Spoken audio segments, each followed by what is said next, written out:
Amém? Glória a Deus. Não fique em casa.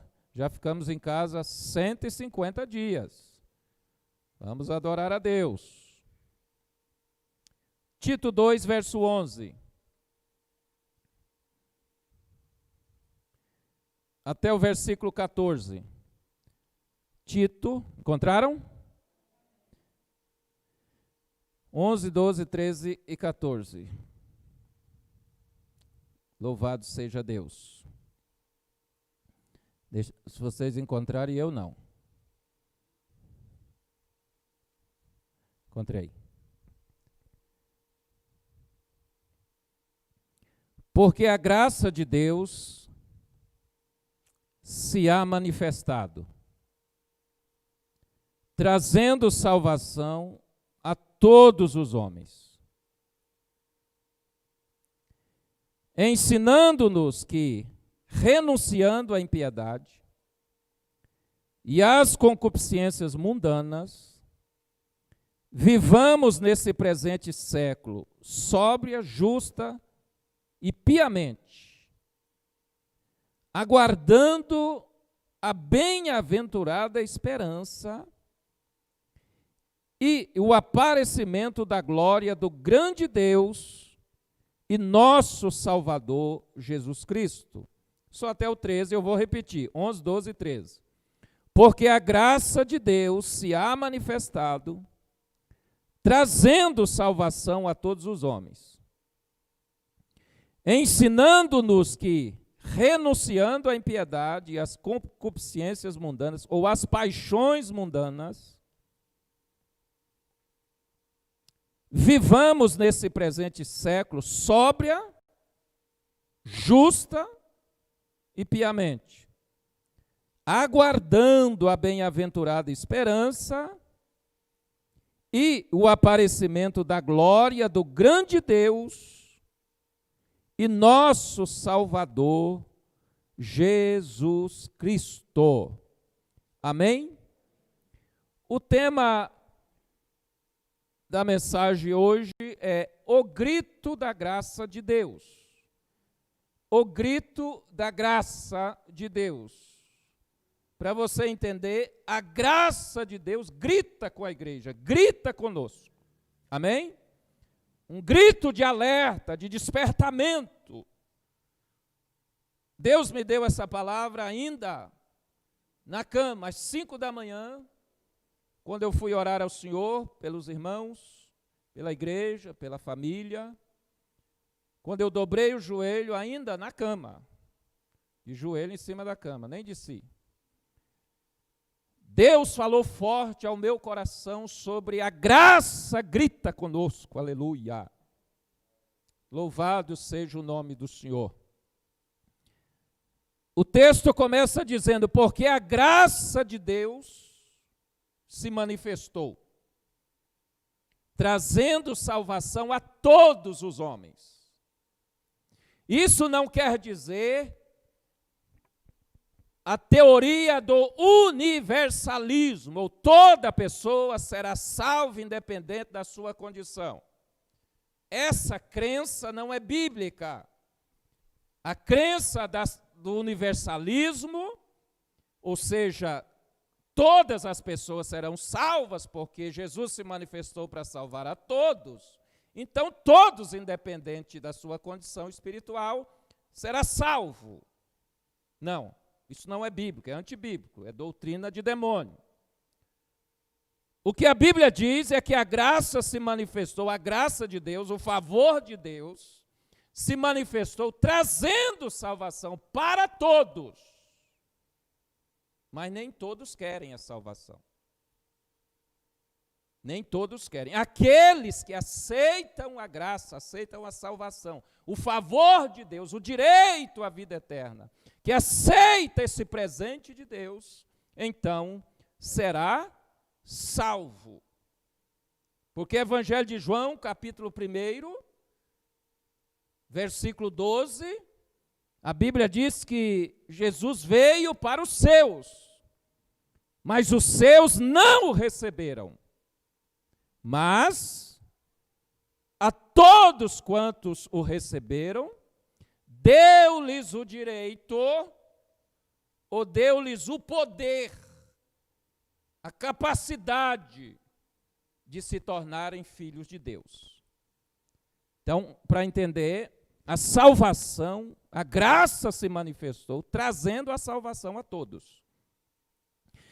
A salvação está de graça para todos. Ela é oferecida a todos.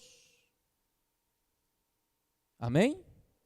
Mas para alcançar a salvação é preciso receber a Jesus como Senhor da sua vida. Todos quantos creram e receberam, deu-lhes o poder, o direito de se tornarem filhos de Deus, ou de serem feitos filhos de Deus, a saber, aos que creem no seu nome. Louvado seja o nome de Jesus. Quando a Bíblia diz, porque a graça de Deus se manifestou, ou se há manifestado, quando algo se manifesta, é porque é algo que está oculto, escondido.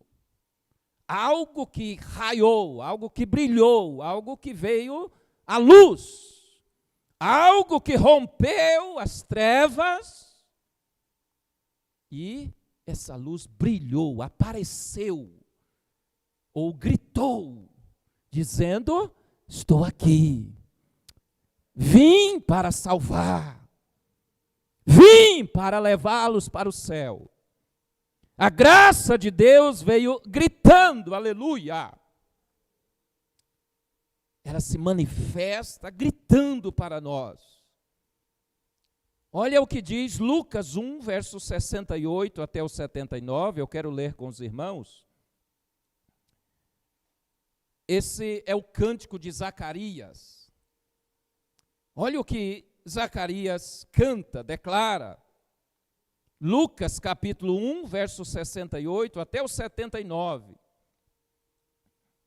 É um texto um pouco longo, mas eu vou ler para os irmãos.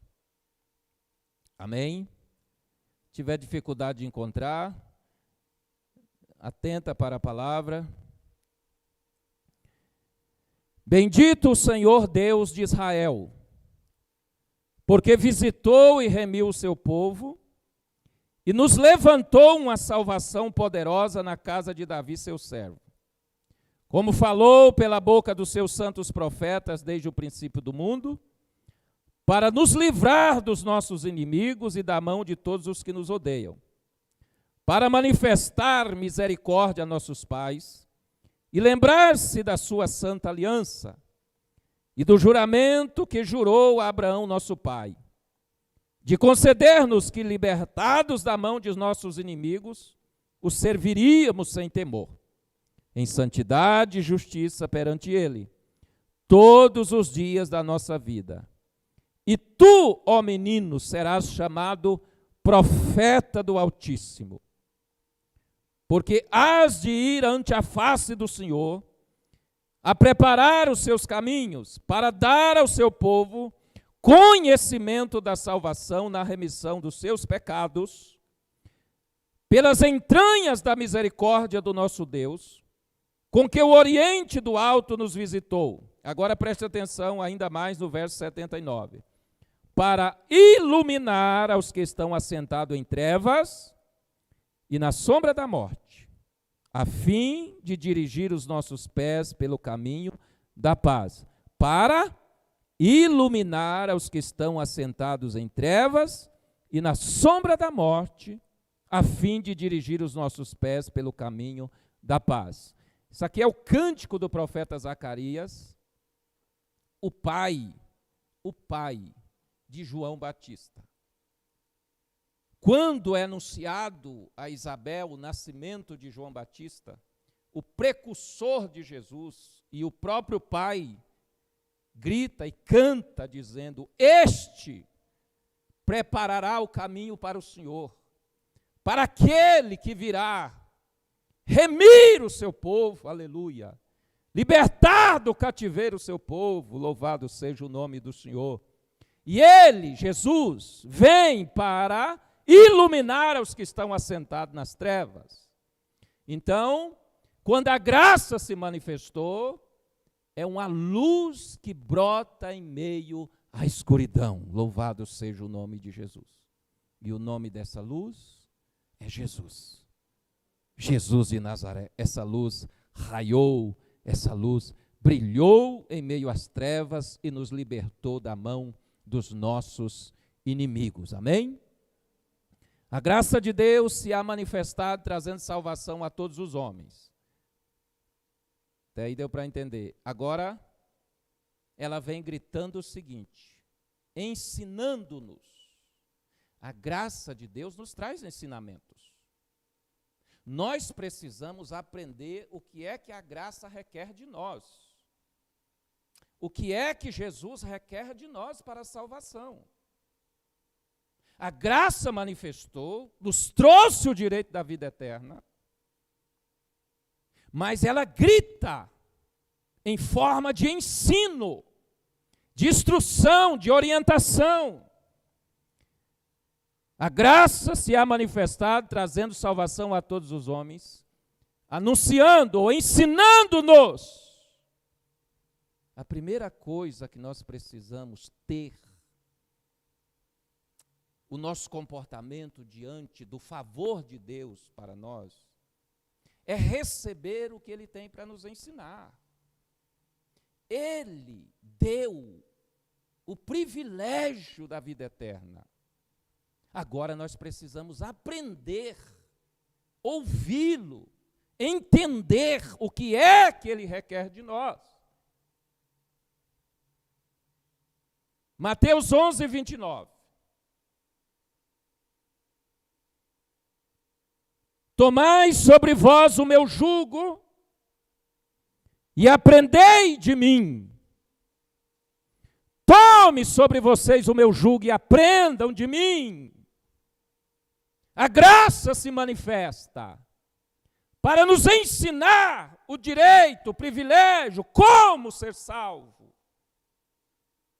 A primeira coisa que nós precisamos é ter a consciência que nós precisamos aprender com Ele. Nós precisamos aprender na palavra dEle. Nós precisamos dos ensinamentos de Jesus para a nossa vida. Toma sobre vós o meu jugo e aprenda de mim. O que é o jugo de Jesus? São os ensinos que Ele traz. O jugo de Jesus é aquilo que traz para nos colocar no caminho dEle, a direção que Ele nos dá. Não preciso explicar aqui o que é jugo, né? Já expliquei tantas vezes o jugo de forma literal, é a canga que coloca sobre o pescoço do boi para dizer para ele, você tem que andar por aqui. Um jugo pesado. O boi anda cabisbaixo na trilha. E Jesus vem e disse, olha, o jugo que eu coloco sobre vocês é suave. O meu jugo, o meu ensino é suave. E o meu fardo é leve, não é pesado. Há pessoas que dizem, mas é muito difícil. Ser crente, servir a Deus é muito difícil. Não, não é. Difícil é viver debaixo do jugo do diabo, do fardo de Satanás. Mas debaixo do jugo de Jesus, ele diz, toma sobre vós, pega e coloca sobre vocês o meu jugo, o meu ensino, a minha palavra. E aprendam de mim, pois sou manso e humilde de coração, e vocês encontrarão descanso para as vossas almas. Irmãos, o jugo do diabo, além de pesado, além de escravizar, a pessoa anda sempre cansado. Sempre cansado. Mas a Bíblia diz que o jugo de Jesus traz descanso. Tem pessoas que dizem assim, eu não sei o que eu estou sentindo. Eu estou tão desiludido, tão cansado, eu não tenho saída, eu não sei o que fazer, não sei que decisão tomar, tome sobre você o jugo de Jesus nessa noite. Porque Ele é suave, Ele é leve, Ele traz descanso para a sua alma. Louvado seja o nome de Jesus. A graça nos ensina. A graça veio trazendo salvação e gritando para nós: aprendam de mim, aprendam da palavra. Oh, aleluia! Ensinando-nos que, olha o que Ele nos ensina: renunciando à impiedade. A graça vem gritando, dizendo: a graça se manifestou, a luz raiou, o direito da salvação chegou. Agora, ela nos ensina a renunciar à impiedade. Lucas 14:33 diz: assim, pois, qualquer de vós que não renuncia. O que é renunciar? Abrir mão, deixar. Quem disse isso aqui foi Jesus, na instrução àqueles que estavam à sua volta, acerca das coisas materiais, acerca até da própria família. Porque havia um questionamento: eu tenho que deixar minha casa para te servir, eu tenho que deixar meu pai, eu tenho que deixar meus negócios para te servir. Aí Jesus vem e diz assim: assim, pois, qualquer de vós que não renuncia a tudo quanto tem, não pode ser meu discípulo. O que é um discípulo? É aquele que anda ao lado. Aquele, pois, que não... O que a graça nos ensina? Ensinando-nos que renunciando à impiedade. A pessoa que quer viver com Jesus, mas não quer renunciar aos desejos, a vida passada, a velha vida, o pecado, a imoralidade, ele não pode andar ao lado de Jesus. É Jesus que está dizendo. Vocês estão percebendo que depois que nós retornamos para a igreja, eu só estou lendo a Bíblia com vocês. E eu não estou dizendo que vocês não leram durante esse tempo. Claro que leram, não é isso. Mas é que eu senti vontade de ler junto com vocês. Então, só estou lendo a Bíblia. A primeira coisa que a graça nos ensina aqui é renúncia. É renunciar. Renuncie às paixões mundanas, aos desejos carnais, às vontades da carne. A graça vem gritando para nós. A graça não vem dizendo: fica como está, permaneça no pecado, permaneça na imoralidade, permaneça no engano, permaneça na mentira, porque você vai para o céu. Não, a graça grita dizendo: renuncie à impiedade. É a primeira exigência da graça. Renunciar à impiedade.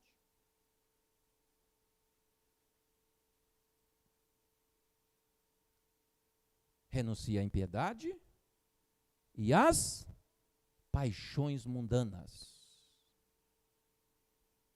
1 João 2,15 até o 17. Primeira epístola de João, capítulo 2, verso 15 ao verso 17.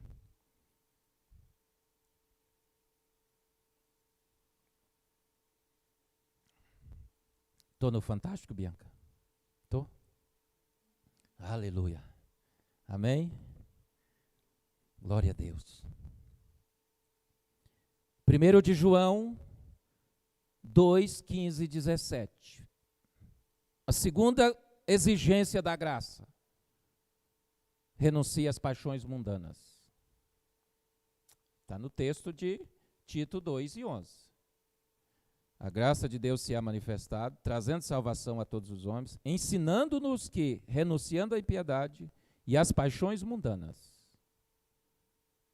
1 João 2, 15 a 17, primeira epístola, tá? De João. Não ameis o mundo, nem o que no mundo há. Porque quem ama o mundo, o amor do Pai não está nele. Ok?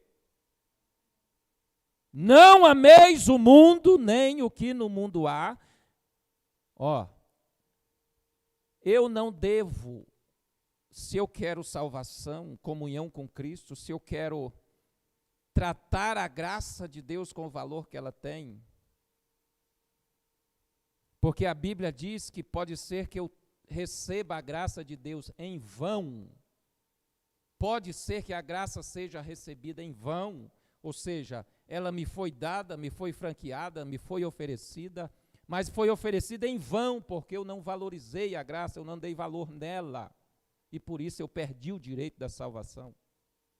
Não ame o mundo, nem o que no mundo há. Exemplo, o que é amar ao mundo? É ir lá no mundo e participar do que ele oferece. Eu deixo a presença de Deus, eu deixo a igreja, eu deixo Jesus e vou viver.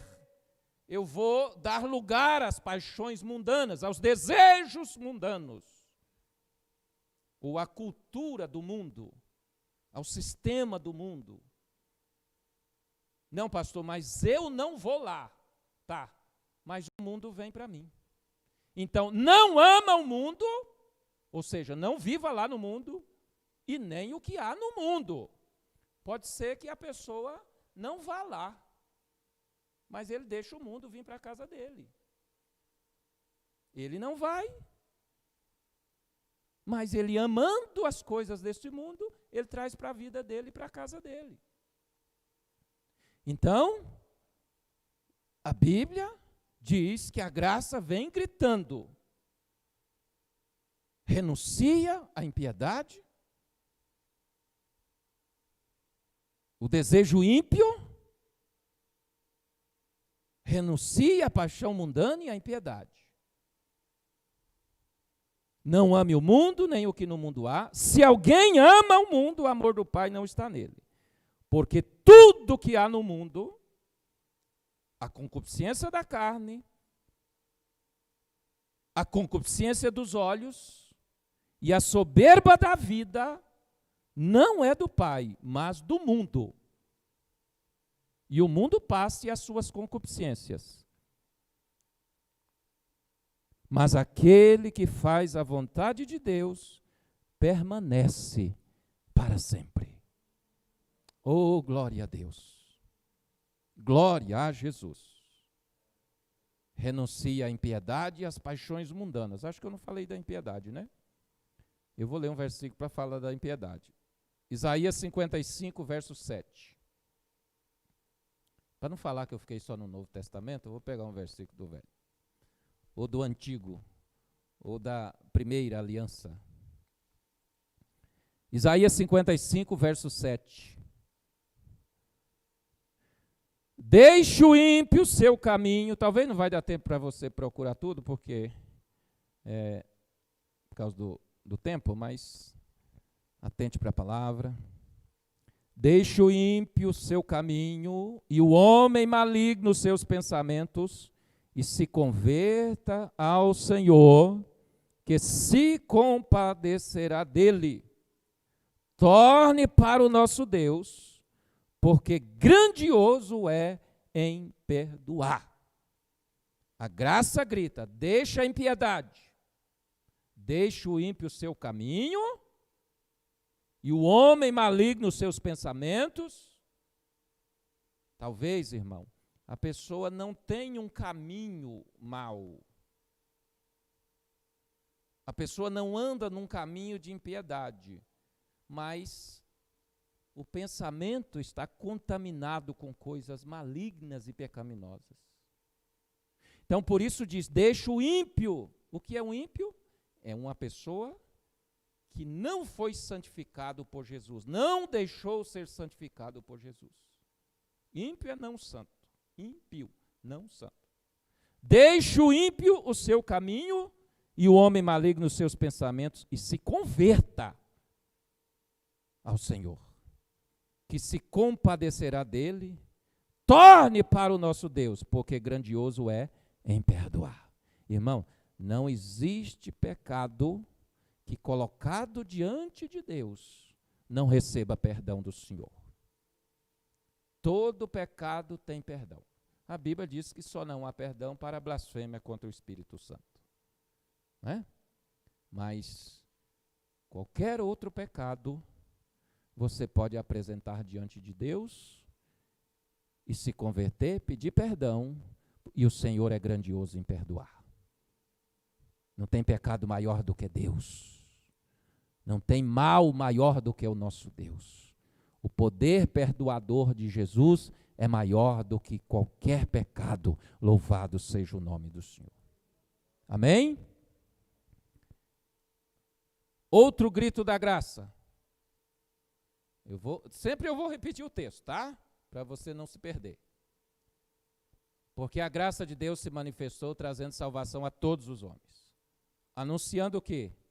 Renunciando à impiedade e às paixões mundanas, vivamos nesse presente século. De que forma? O que a graça vem gritando para nós, da nossa forma de viver? Quem aceitou Jesus como Salvador, aceitou a graça da salvação, como é que ele deve viver? Vivendo nesse presente século, com sobriedade. A primeira coisa, a recomendação, como nós devemos viver diante da graça de Deus, é com sobriedade. O que é sobriedade? É equilíbrio, temperança, ou seja, moderação. A igreja de Jesus, irmãos, nós como igreja do Senhor, nós precisamos equilíbrio espiritual, equilíbrio nas nossas ações, nas nossas decisões. A igreja precisa de pastor equilibrado, a igreja precisa de obreiros equilibrados, sóbrios, pastores, obreiros, líderes sóbrios, homens, mulheres, crianças, jovens, sóbrios. Para viver com Deus é preciso viver com sobriedade, com equilíbrio, com temperança, com moderação. Ou seja, nós precisamos sermos descomplicados diante de Deus. Muitas vezes nós somos complicados demais. Nós somos extremistas demais. Nós não podemos ser complicados no nosso relacionamento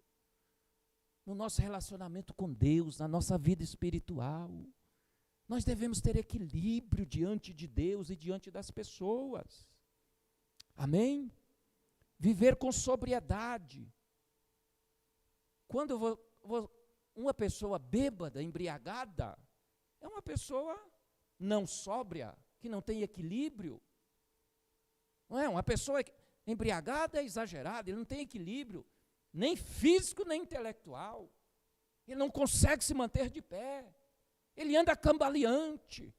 Ele fala o que não deve. Ele pensa o que não deve. Ele age de forma desequilibrada. Por quê? Porque as suas faculdades mentais estão tomadas pela bebida, pela droga, pela qualquer coisa. Ele está desequilibrado. Mas a Bíblia, a graça de Deus vem gritando e dizendo: viva nesse presente século sobriamente. Não como bêbados, que não sabe o que está fazendo, que não responde pelos seus atos. Não, o crente, a igreja, o servo de Deus é equilibrado. Louvado seja o nome de Jesus. 1 Pedro 1:13 diz assim, portanto, cingindo os lombos do vosso entendimento, sede sóbrios, esperai inteiramente na graça que se vos ofereceu na revelação de Jesus Cristo. Sede sóbrios, espere em Deus. Você não pode ser desequilibrado quando passar por uma adversidade. Espera em Deus. Confia em Deus. Deus é justo. Deus faz justiça pelos seus. Deus não desampara aqueles que confiam nele. Sede sóbrios. Esperai inteiramente na graça que se vos ofereceu na revelação de Jesus Cristo, como filhos obedientes, não vos conformando com as concupiscências que antes havia em vossa ignorância. Irmãos, a gente antes de conhecer Jesus, antes de receber o favor, a graça, o direito da salvação, irmãos, nós éramos desequilibrados, ignorantes, brigões, complicados, irreconciliáveis. Ficava de mal. Você já ficou de mal de alguém? De mal. Não falo com tal pessoa. Que é isso? Espera em Deus. Espera na graça de Deus, a graça que se ofereceu, a graça que foi revelada. Irmãos, aleluia. Deus coloca tudo no lugar. Deus coloca tudo no lugar. Deus é santo, é justo, é fiel, é poderoso, é maravilhoso. Aleluia. Não há nada que foge ao controle de Deus, irmãos. Amém? Viva nesse presente século sóbrio. Sóbrio. A Bíblia diz assim: não embriagueis com vinho em que há contenda, mas enchei-vos do Espírito. Aleluia. Aleluia. O crente precisa viver no Espírito, no equilíbrio espiritual. Não se embriagar no vinho das paixões, da intriga, da discórdia, da contenda. Mas encher do Espírito Santo. O Espírito é manso, é cordial, é amável, é educado, é respeitoso, é perdoador. Aleluia. Amém? Viva nesse presente século sóbrio, justa. Tenha uma vida justa. Viva pela justiça de Deus. Irmãos, a Bíblia diz que a nossa justiça é trapo de imundícia. Jesus disse: a vossa justiça é como trapo de imundícia. Quando eu acho que estou certo, não tem que ser assim, o certo é assim, irmãos. Quando eu tenho um conceito formado do que é certo, eu estabeleço um padrão de certo e errado, sem confrontar com a palavra de Deus. Isso não passa de trapo de imundícia, não vale nada. Mas, Mateus 6:33, buscai, pois em primeiro lugar o reino de Deus e a sua justiça. Busca primeiramente o reino de Deus e a sua justiça. Nós temos que viver pela justiça de Deus, não pela nossa justiça. Uma grande discussão na nossa reunião dessa semana na prefeitura foi: não é justo. Só as igrejas? E é verdade, só as igrejas sofrem essa retaliação. Não é justo. Não é justo o que o homem faz. Mas o nosso Deus é Deus de justiça. O nosso Deus é justo. Por isso a Bíblia diz: vivei neste presente século, nesse tempo de injustiça. Vivei sóbrio e justo. Mas não a sua, não a minha justiça, mas a justiça que vem de Deus. Ele julga as nossas causas. O injusto, ele pratica a injustiça e aparentemente fica impune. Está tudo bem. Está tudo bem. Mas você que espera em Deus, preste atenção. Você que espera em Deus, a justiça de Deus virá em teu favor. E vai recair sobre o injusto e infiel. Porque Deus não se esquece. Deus não se esquece dos atos dos homens. Todas as nossas obras têm recompensa. Toda obra tem seu salário. E a Bíblia diz que o salário do pecado é a morte. Mas o dom gratuito de Deus é a vida eterna em Cristo Jesus, nosso Senhor. Toda obra tem salário, irmão. Toda ação nossa tem um pagamento. Toda.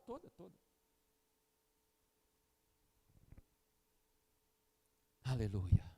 Nesse presente século, viva de forma sóbria, justa e piamente. É o que a graça grita. O que é viver piamente? Viver com piedade. O que é piedade? É a soma da sobriedade e da justiça. Quando você junta sobriedade e justiça, essas duas colunas se tornam uma só, chamada piedade. Ou seja, é amor pelas coisas santas. Piedade é amar as coisas santas. É amar a Deus. É amar a vida eterna. É amar a salvação. É amar o direito da salvação que nos foi oferecido. Piedade é a soma da sobriedade e da justiça. Nós nos tornamos amantes das coisas santas, das coisas de Deus. E nós nos tornamos pessoas cheias de compaixão pela necessidade dos outros. Uma pessoa piedosa é que ama a Deus sobre todas as coisas e ama o seu próximo como a ele mesmo. Essa é uma pessoa piedosa. Ele não é aquele crente egoísta, aquele crente que não se importa com a necessidade do outro, não se importa com a necessidade do corpo de Cristo. Uma pessoa que não é piedosa é aquela pessoa que não se importa como vai a vida da igreja. O que importa é o seu interesse próprio, o seu prazer, os seus desejos alimentados, supridos, saciados. Não, mas uma pessoa piedosa é uma pessoa sóbria, é uma pessoa que vive na justiça de Deus, é a pessoa que tem amor pelas coisas santas. Irmãos, eu não sei se isso tem a ver, mas desde manhã, quando eu cheguei aqui, logo 7h30 da manhã, 7h25 eu cheguei aqui, tinha um grupo de irmãs aqui, mergulhados na água, mergulhados assim, jogando água, lavando, estava friozinho de manhã, elas lavando porta, lavando tudo, cuidando de tudo, lavando cadeira, limpando cadeira, sabe, higienizando tudo, cuidando de tudo. Aleluia, aleluia. Sabe para quê? Ou por quê? Porque amam a Deus, amam a obra de Deus, amam os irmãos, preparou tudo com carinho para receber os irmãos. É amor pelas coisas santas. Aleluia. Eu cheguei e falei, não, eu vou entrar junto. Tirei o sapato ali. Aí a Maidalina sumiu meu sapato, sei lá onde pôs. Aí eu falei, Maidalina, meu sapato. Ah, pastor, não sei não. É uns sociais? Eu falei, é uns sociais mesmo. Ali mesmo. Fuçou, estava lá. Já ia jogar fora. Mas ela estava aí com amor, com zelo, com dedicação, louvando a Deus. Eu tenho certeza, com a expectativa de chegar aqui à noite, encontrar você aqui, aleluia. Louvado seja Deus, louvado seja Deus, aleluia. Amor por Deus e amor pelos irmãos, compaixão pelas pessoas. Isso é uma pessoa piedosa, amém? Ensinando-nos que, renunciando à impiedade e às paixões mundanas, vivamos nesse presente século sóbria, justa e piamente. E agora, para terminar, aguardando a bem-aventurada esperança e o aparecimento da glória do nosso grande Deus e Salvador Jesus Cristo. A graça vem gritando, dizendo: olha, vocês precisam viver aguardando aquele dia. Todo crente precisa viver aguardando o dia em que Jesus vem buscar a igreja. Oh, glória a Jesus. Aguardando. Irmãos, nós estamos aqui no culto. Nós precisamos estar aqui cantando, adorando, ouvindo a palavra, contribuindo financeiramente, cuidando da obra, trabalhando na obra, na rua, em casa, no seu trabalho. Todos os dias você precisa estar sempre pronto, aguardando a volta de Jesus. Não podemos nos esquecer um minuto sequer que Jesus vem nos buscar. Aguardando a bem-aventurada esperança. Nossa esperança é na salvação, é naquele dia, aguardando a bendita esperança, a bem-aventurada esperança e o aparecimento da glória, onde Ele se manifestará, onde Ele mesmo virá para nos buscar. O aparecimento da glória do nosso grande Deus e Salvador Jesus Cristo. Olha o que diz Filipenses 3, verso 20 e 21. O último versículo que eu vou ler. Filipenses 3, 20 e 21. Olha a recomendação. Olha o alerta, olha o grito. Que a graça dá. Filipenses 3, verso 20 e 21. Pois a nossa pátria está nos céus. Oh, aleluia. De onde também aguardamos o Salvador. A nossa pátria está no céu. Ou seja, a nossa habitação, a nossa morada permanente está no céu. Eu acho que eu disse isso semana passada, ou domingo passado, que nós aqui somos peregrinos e forasteiros. Nós estamos só de passagem. A nossa verdadeira morada é no céu. De onde? É de lá que nós aguardamos o Salvador. O Senhor Jesus Cristo, o qual transformará o nosso corpo de humilhação para ser igual ao corpo da sua glória, segundo a eficácia do poder que Ele tem de até subordinar a si todas as coisas.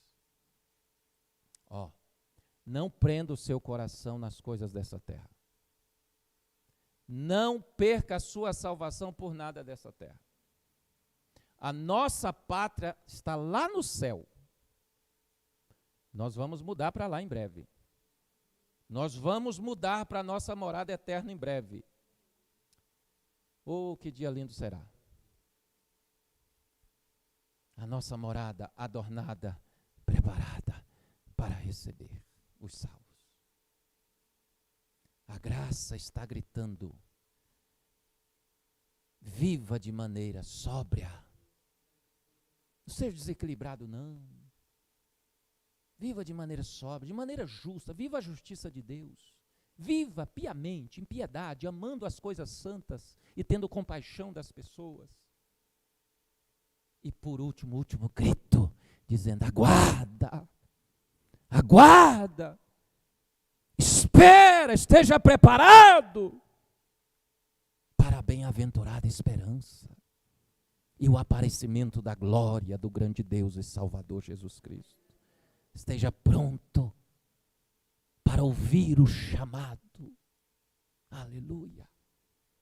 Eu falava com os irmãos aqui ontem, trabalhando aqui, e tem um texto em Apocalipse capítulo 4, verso 1. Eu falei que era o último, mas vamos ler esse de pé. Apocalipse 4, verso 1. O irmão falou algo e eu lembrei do versículo, nós demos risada ainda. Mas é tão maravilhoso o versículo, Apocalipse 4, verso 1.